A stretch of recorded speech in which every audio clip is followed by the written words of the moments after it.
राम राम राम राम राम राम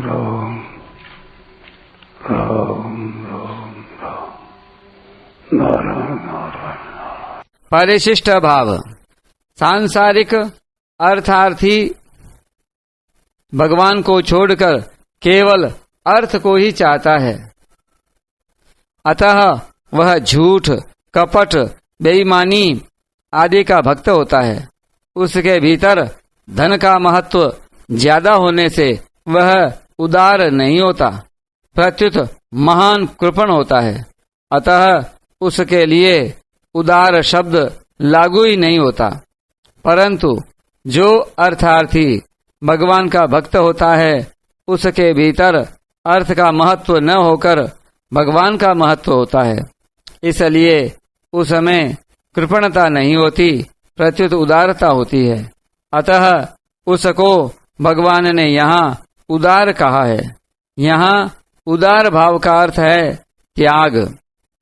अर्थार्थी आर्त और जिज्ञासु भक्त संसार भोग और संग्रह को छोड़कर भगवान में लग गए, यह उनका त्याग है। इसलिए वे सभी उदार हैं। उदारः सर्व एवैते।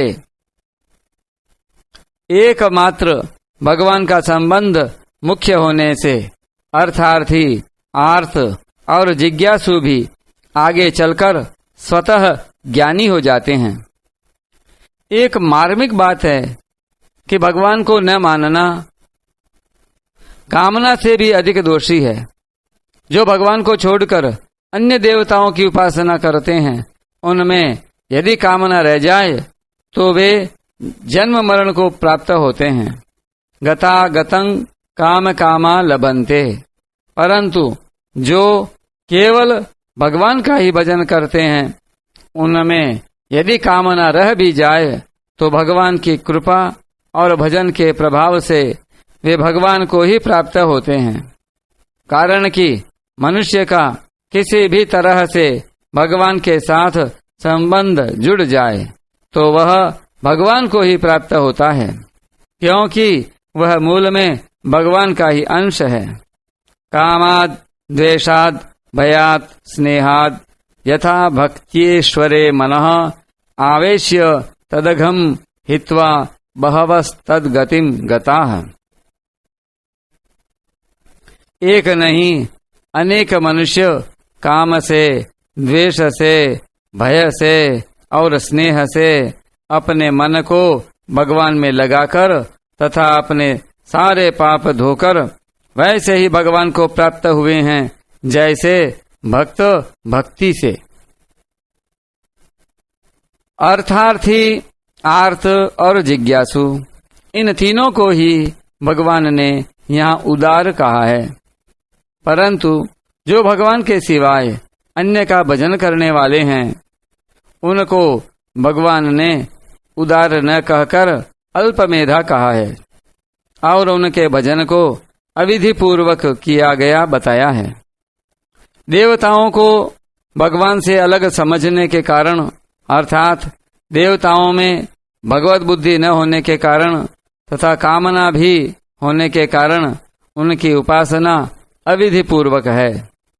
तात्पर्य है कि सब में भगवत बुद्धि न होना सकाम भाव से भी अधिक घातक है, क्योंकि चेतन के साथ संबंध नहीं हुआ।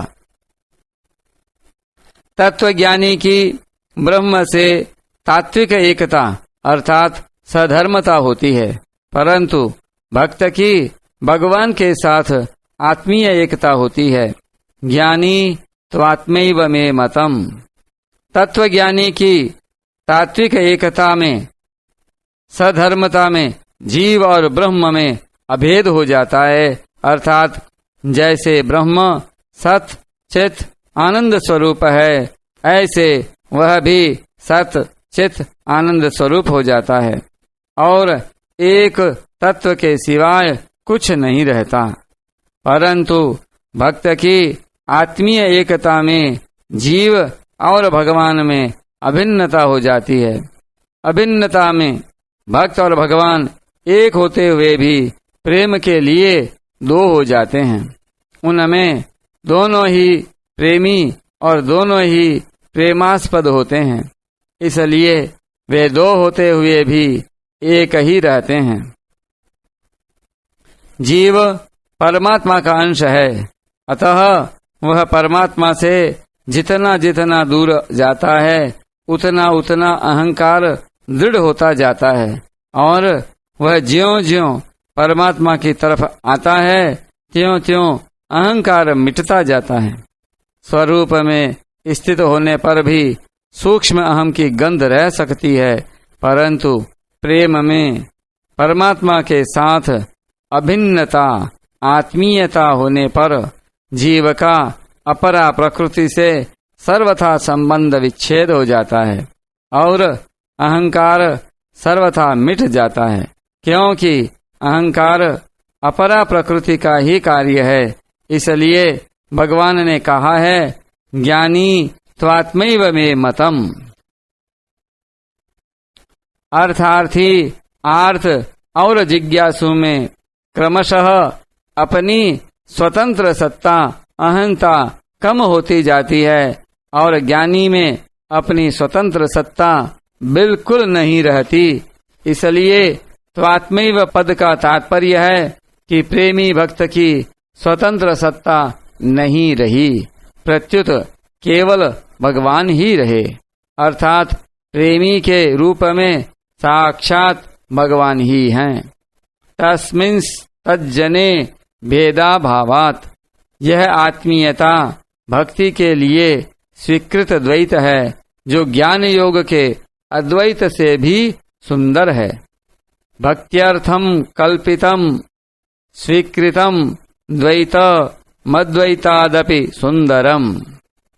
भक्ति का यह अद्वैत कल्पना नहीं है, प्रत्युत स्वीकृति है। कल्पित अद्वैत तो असत्य होता है, उसमें प्रेम नहीं होता। मामेवानुत्तमाम गतिम, भगवान से बढ़कर उत्तम गति और कोई नहीं है। गति शब्द के तीन अर्थ होते हैं, ज्ञान, गमन और प्राप्ति। यहाँ गति शब्द प्राप्ति के अर्थ में आया है। अंतिम प्रापणीय तत्व होने से भगवान सर्वोत्तम गति हैं। आस्थितः, एक दृढ़ता अभ्यास से होती है और एक दृढ़ता स्वतः होती है। जैसे मात्र प्राणियों की मैं हूँ, इस प्रकार अपने आप में स्वतः दृढ़ स्थिति होती है, ऐसे ही ज्ञानी भक्त की भगवान में स्वतः दृढ़ स्थिति होती है।